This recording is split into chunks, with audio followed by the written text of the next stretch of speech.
So I'll go straight to, introduce our next speaker.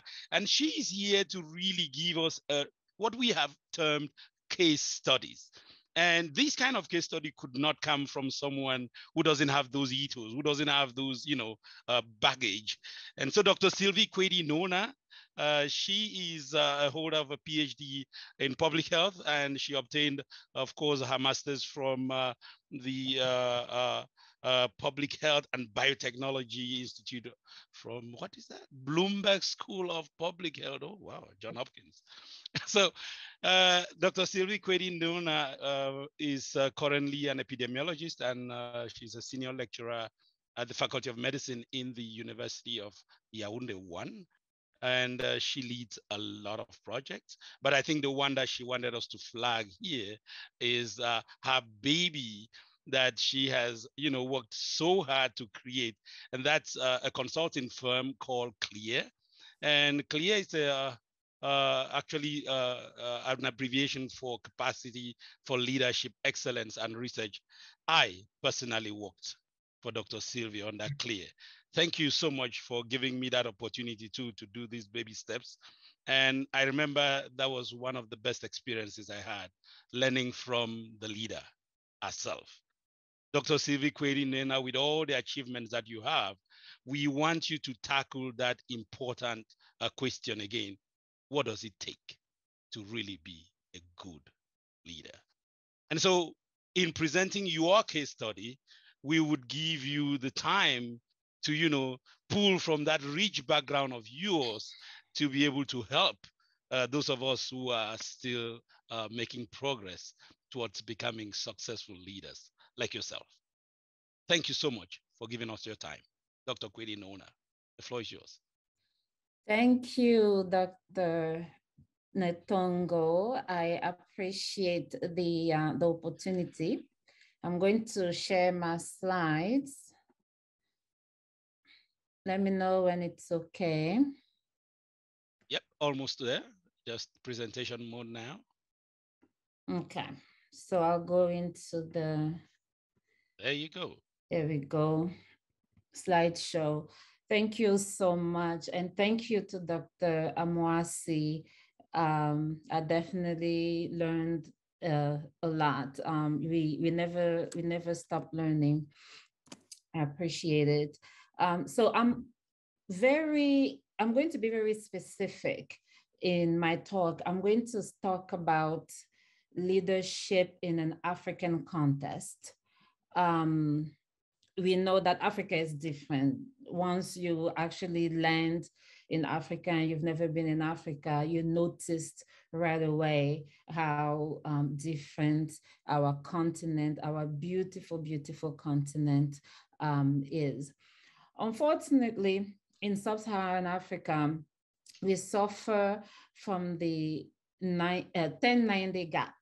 That basically means that we have 90% of the problems, but health problems, but we only have about 10% of the resources that are applied to those problems. That is something that we deal with every day. That is something that we see every day in our work, particularly as researcher, is evident, is a fact.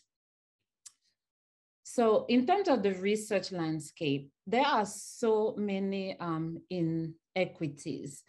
According to UNESCO, there is supposed to be 1,478 researchers on average per million inhabitants. That's a global average around the world. And guess what? In sub-Saharan Africa, we only have 50 researchers per million inhabitants. The gap is significant. It's serious.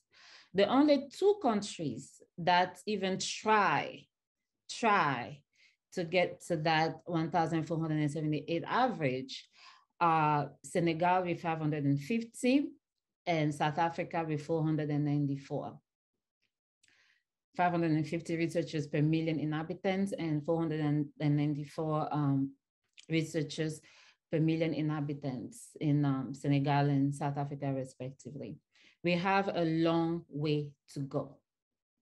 We have a long way to go when it comes to research. There's a deficit. There are many reasons that have been given in terms of why we have the deficit, lack of commitment from different stakeholders, particularly governments. Our government don't put enough national resources into health research as they should. Not that they don't even come close. I think they were supposed to put something like 1% of their health expenditures to health research, and many governments don't even come close. There's a problem with our training. We don't put that much emphasis on research when we're training. Inadequate mentorship for early stage researchers, inadequate infrastructure. But the one reason that I wanted to actually put a finger on and develop for this talk is the lack of African leadership in research. The little bit of research that we do, we have a long way to go in terms of adequate leadership. I personally believe that if we work on leadership, if we work on developing leaders, that gap, that 1090 gap that I spoke about earlier, can actually be reduced.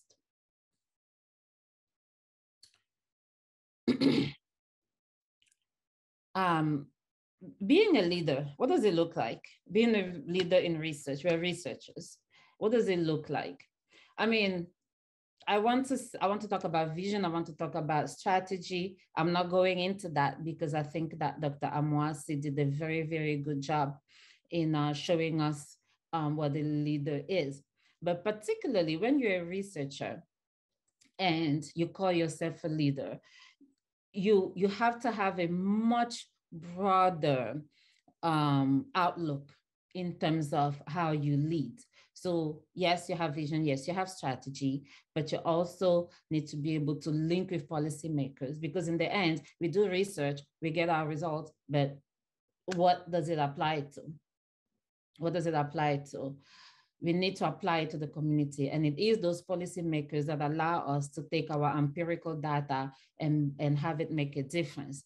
So not only do you have to lead your teams, but you also have to have that aspect of advocacy. You have to be an ambassador of science. You have to engage the communities. That's who we work for. We really work for our communities. We have to engage them, and really at every level, even all the way to the children. So in research, a strong leader is the one who catalyzes its team members and the institutions where she works to be more successful. That is what it looks like to be a leader in research. We don't only stay in our laboratories with our beakers, or me, I don't work in the laboratory, I actually work in the community as an epidemiologist. I don't just go house to house and counting my cases. That's one thing, but I need to be able to attract funding to do my research. I need to be able to attract independent funding that allows me to do my research. I need to be able to supervise and graduate students. That means I need to be involved in training future leaders. I need to be able to lead large teams. I need to be able to bring large projects into fruition adequately and effectively. That is what it means to be a leader in research. Now, that's in general. Let's talk about Africa specifically. I did say earlier that our continent is beautiful. It's wonderful. My identity is definitely African. Regardless of the problems that we may have, we are Africans. You cannot speak of leadership without speaking of the context. A leader in Africa does not behave or actually affect change, like a leader in Europe, like a leader in Asia, like a leader in the Americas. We are different. We have a great deal of variety in terms of traditions, in terms of culture. And we know our cultures. There's hierarchy that needs to be respected. I know, for example, that when I go to my university and I see I'm at the University of Yaoundé one at the Faculty of Medicine and Biomedical Science. When I see my dean, I cannot address her in any other way because she is she's above me in terms of hierarchy. Those are things that we respect in Africa. That's how we work. That's how it is. I remember when I got to the US, it was very difficult for me to address my CEO by his first name. His name was and I will mention name, John. John did not want to mention name, but I worked with Jerry Sadoff at ARIS Global TB Vaccine Foundation. And he was not Dr. Sadoff, he was Jerry. He was Jerry to everybody. But in Africa, that will not go. In Africa, that will not stand. You need to respect hierarchy. You need to respect traditions. That is just how it is. That is how we are. So you cannot claim to be a leader in Africa and come and behave like you're coming from somewhere else. Those are our realities, and that's what we deal with. Now, our culture, our leadership styles in Africa, of course, are influenced by our culture. And when I mean culture, we have to really think about how we think in Africa, how we do things. We are a collective community. That means that we take decisions collectively, which is different from other cultures where decisions are taken individually.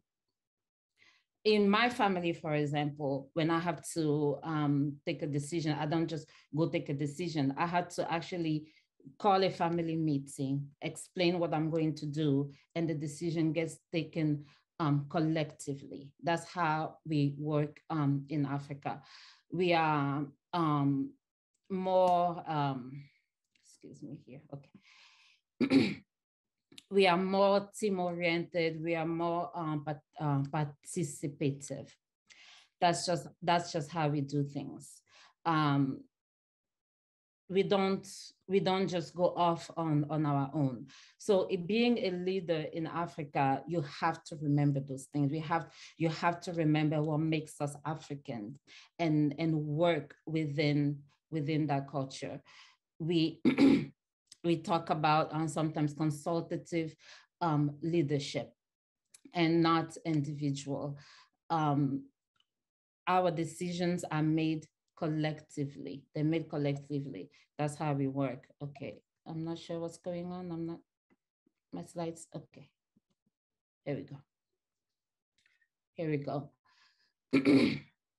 So there was actually a study that was conducted, and I'll talk a little bit about the study in a bit.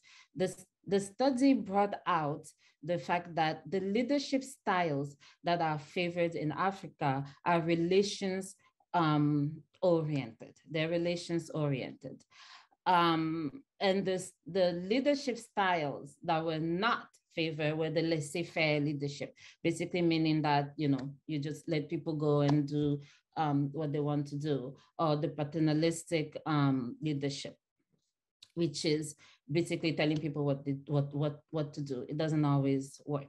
We are collective. We make decisions collectively. Or the task-oriented leadership, where you focus on a particular task without taking into consideration the entire picture. That doesn't really work. That doesn't work for us. Okay, so I had to speak about gender. I'm a woman. I had to speak about gender and leadership. It's more difficult for women. And it's not me saying it, so I can see eyebrows being raised. It's not me saying it. There's actually research empirical data that is out there, that the opportunities for research leadership for women are lower than men. And that is mainly due to the roles that women play. There's so many roles that a woman has to play. The woman can be a mother, a wife, a caregiver, a family member, daughter, sister, child, community member, friend, all of that. And all of those roles are expected to be prioritized over work.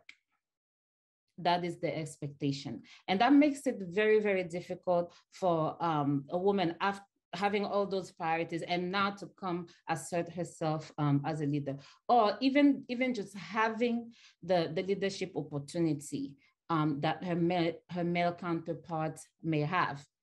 It gets to be difficult for women.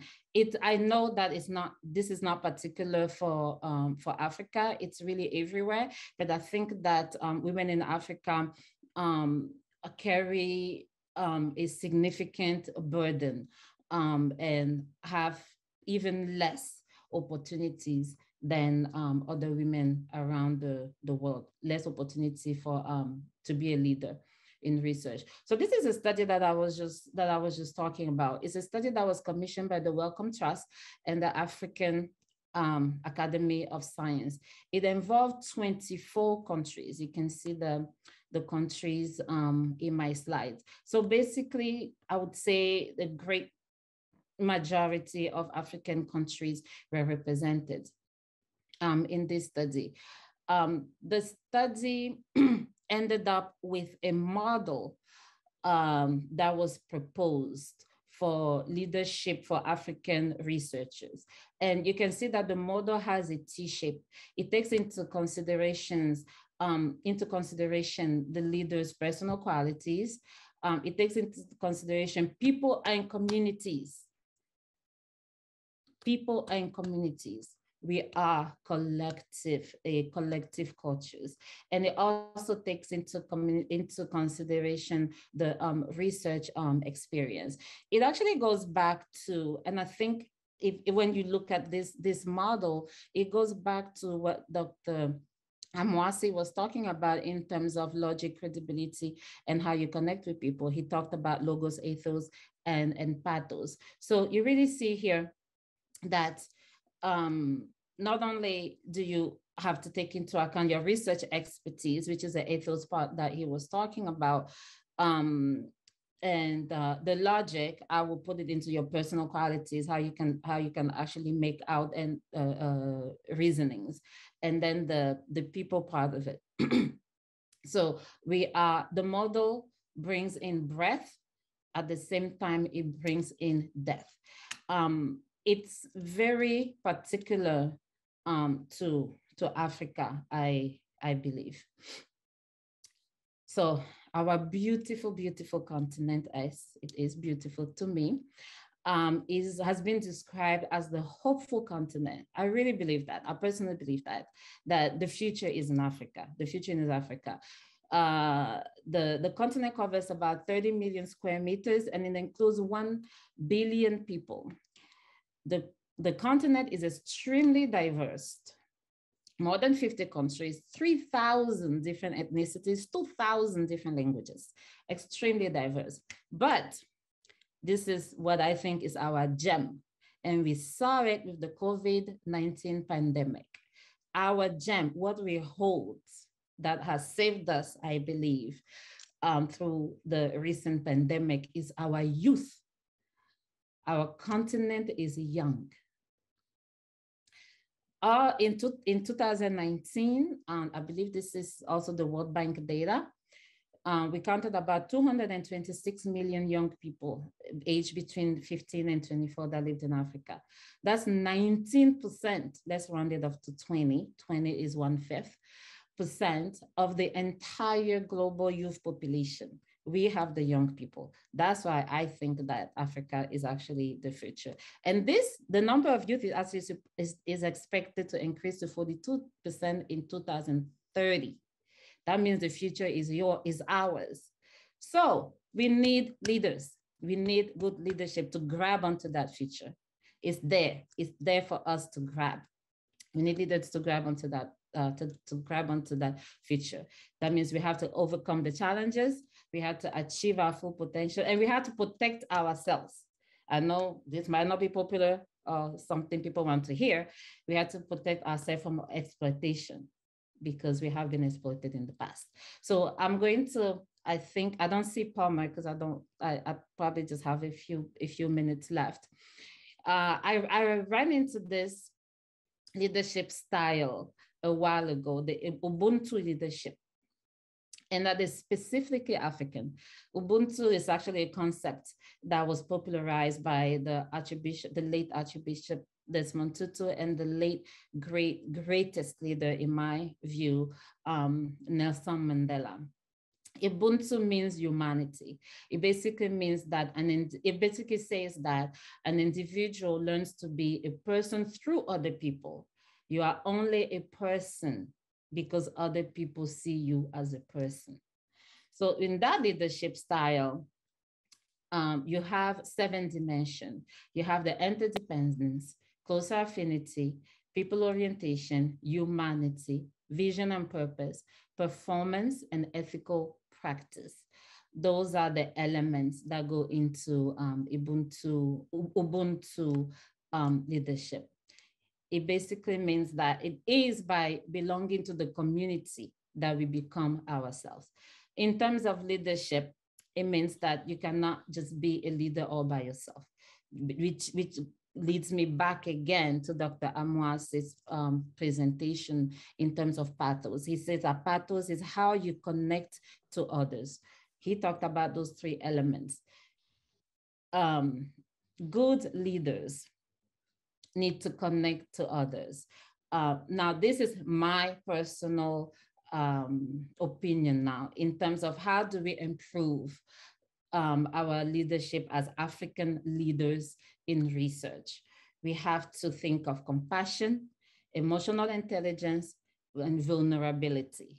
I know you usually don't hear that when you hear about leadership. You hear about vision, you hear about strategy. I will speak of compassion first. A compassionate leader is very careful. She listens, she understands, she empathizes, and she supports her team.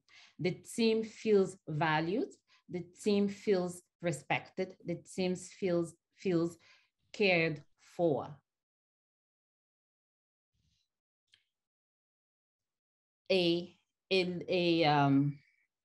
leader, if we want to adapt our conventional way of seeing leadership to the African context, going back to Ubuntu, a good leader needs emotional intelligence, which means the ability to understand, manage, and your own emotions. So you have to really cut yourself out, as well as recognize and influence the emotions around you.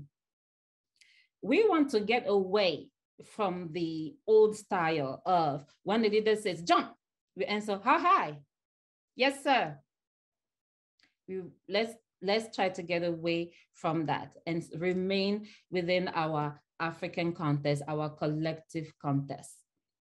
So with emotional intelligence, you understand the people around you, and it makes the people around, it makes you put the needs of your team members first. I know we have work to do, but it's the team members that do the work. You cannot put the work first, because if you put the work first, who's going to do the work? It is the team members that do the work. So you put them first. You still see me now, Sylvia? I'm sorry? Oh, you couldn't see me. I've been indicating that we are running out of time. I think this is actually my I only have 2 slides. Vulnerability. We are adapting our conventional leadership. We have to be vulnerable. What does that mean? It means that in yourself as a leader, you have to be honest. You have to discard your arrogance. You have to be able to express how you feel. Express how you feel. Let people know when you do something wrong, say you're sorry, so that you can learn and other people and your team members can learn from you. That will make it so that your team member will be more involved and more invested. So here are my concluding remarks. Africa is the future.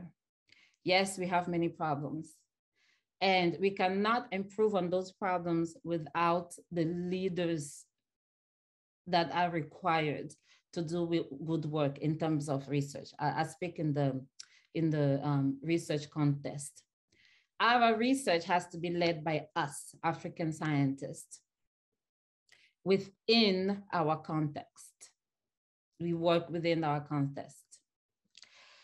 So it's true that, maybe what I'm saying will not be popular, but when you contextualize African leadership, that's when you will actually be able to effectuate change for the better health of our communities. And that will give us a chance to reduce that 1090 gap. We're tired of hearing of it. And I thank you very much. Thank you so much, Dr. Kwedi Nona. Thank you so much, Sylvie, for that eloquent presentation. Of course, that could only come from the expert herself. And so if I go to summarize, it might take another day, but I will summarize by this question from Stephen Kayerezi. And she was trying to just say, what model should we adopt for Africa? And I think the answer is simple: Ubuntu. Dr. Sylvie Kwedi said it: adopt the Ubuntu style for Africa. And so there are many questions that are lined up there, and we will just go. Dr. Amwasi, some of the questions too are coming to you, but we will take those ones later. So what are the things that you can get to have to use, Dr. Kwedi, to kind of motivate and strengthen your team members better within this Ubuntu spirit? That's the question from an anonymous attendee. Okay. Within your team, you will have different personalities. There's some people who have very strong personalities. There's some people who don't speak, who are shy, but they may have very good ideas. Basically, you have to learn the language of every single person in your team.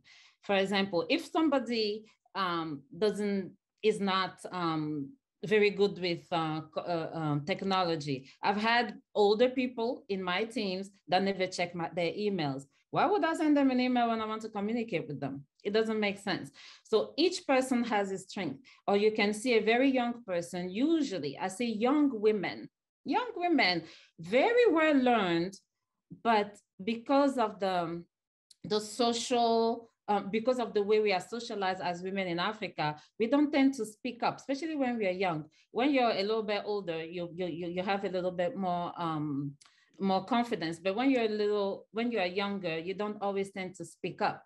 You have to bring out that young woman and teach her how to speak up. So learn every single person's language, what motivates them, what makes them tick, and how can you actually encourage them to be the best person they can possibly be. I guess that question ties into Jonani Bwambele's question, which is how you strike that balance between when you set your goals, you don't have the resources to achieve them, you insulate your team from that demotivation.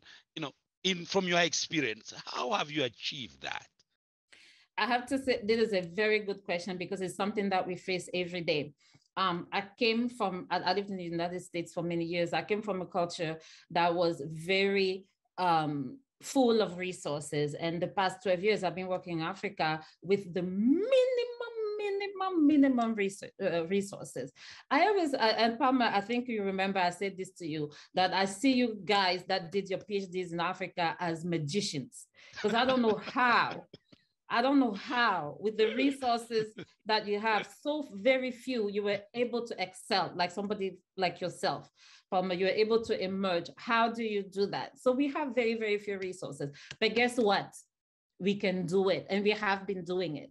Even with the very little bit, you manage. You might not have the internet access that somebody who's sitting in Madrid has, but you do with that little bit of internet access that you have, and you make it work, and you make it work for you. We don't have a choice, no excuses. We just have to do it. We make it. Right. Thank you so much. And the last one that I'll take, because I know it's very burning, and this one kind of captures through many that I've read. This one is from Powell Potswatsky, and he's saying that it is possible to be a true leader. And he says, how can you do it? Imagine a scenario where you have about 60 people in your team and 5 of them that are rather independent researchers. How do you complement that kind of scenario to accomplish good research? That is also a good question and so realistic. The question is extremely realistic. I happen to be a young woman working as a research leader in Africa, and sometimes I have people in my team that are older than me, more experienced than me, and I mean way more experienced than me. But I am in the position of a leader. You have to learn the language. Most people, and Dr. John Amwasi said it earlier, they want to be heard. They just want to be heard. So let them know that, yes, I see you. Yes, you're important. Yes, what you have to say is extremely important. And I value the immense experience that they bring to the team. Just because I'm the leader doesn't mean that I know everything. So you have to learn Ubuntu. from other people. It's the other people that make you who you are, that make Right. you a person. Thank you so much. And Dr. John Amwasi, I know you're still there. Just turn on your mic to be sure that you are listening to me. And this is just for you to comment, if you are there, on how you can navigate research leadership. And they're putting it to you because they want to know in the context of political interference. I know that cuts across everybody. And so, Sylvie, you are free to chip in after Dr. John Amwasi on that as well. No, thank you very much, Palmer. Yeah, and I think this question of political interference it's a difficult one, and I think in the context of what Sylvie just talked about, a very important question, because in our part of the world, politics is well, not even in our part of the world, everywhere politics is intertwined, but Yeah. especially in our part of the world, it's a lot more intertwined. I'll tell you a very interesting story. It's actually an evolving one. I don't know how it's going to end, but we published a paper on antimicrobial resistance. This was 2 weeks ago. It came out in MDPI, and someone in our government did not agree with some of the things that we had written and wrote to the editor quite a long message, saying that we had falsified information and blah, blah, blah. And the editor also wrote to us, but I was kind of expecting it because this was something to deal with our national policy. And so I tried to engage the individual directly in addition to our response to the editor. I wrote to the individual about a week ago, more than that, and only last night after 10 p.m., this was after I had prodded via a third party to really reach out to this individual and say, hey, I've written to you, I think we can engage on a one-on-one. And he replied just yesterday saying, okay, willing to engage, and he copied the whole slew of other highly placed people in the ministry, so the matter can be discussed. Now, this is a paper that's already been published in an academic journal, but simply because it made the country look not so good, the political actors are not happy. Now, this is something that you will need to deal with. The best way is, especially if you're doing work that is field epidemiologic in nature, clinical trials kind of thing, is to make sure that the authorities are aware of what you're doing. Now, I'm very wary of bringing them on board directly, especially if it is biomedical type of research, even social science type of research, because then you sometimes become constrained and end up having to sing the tune of the politicians, and the independence of research is completely watered down. At the same time, you cannot exclude these because they will open the doors for you. And Palma, you know this very well, how you had to bring me to talk to your Ministry of Health people to get our little CCP work going. That worked just fine. I mean, one would think that you in Cameroon would do the trick better, but you know the way our system works, right? In the same way, maybe if I'm dealing with some stuff in Ghana, it'd be better to bring you to come and talk than myself to go and talk. So you need to just understand the way things work. You can't exclude them entirely, otherwise the doors will be shut in your face. At the same time, also, you can't give them too much space, otherwise you'll be compelled to sing their tune, and the independence of your research will be watered down, and you really don't want that. So you've got to find that fine balance, understand who the power brokers are, key actors, and I mean, for lack of a better expression, just play the game, but make sure that you are fair and the outcomes are the truth. Excellent. Sylvie? Oh goodness, I I don't know if I can say anything about politics. I know. But it's our context. It's what it is.